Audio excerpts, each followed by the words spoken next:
Hello everyone, here in this video we'll discuss how to check Linux version on Chromebook. So with that being said, let's get started.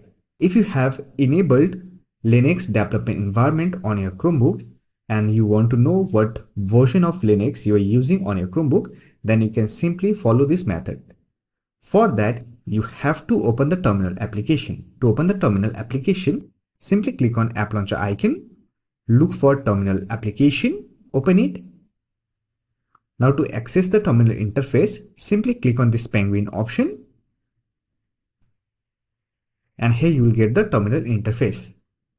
Now to know the version of your Linux, simply type cat space /etc/os-release. Then hit enter key and here you should get your Linux version information like your Linux distro, version ID, version and other information about your Linux distro. However, if you want to update your Linux distro, then we already have a video on it. So I'll provide the video link in the I button or you will get the video link in the description box. So that's it for this video. Hope this video was helpful to you. If you found this video helpful, don't forget to hit that like button and subscribe to the channel for more videos like this. Bye for now. See you next video.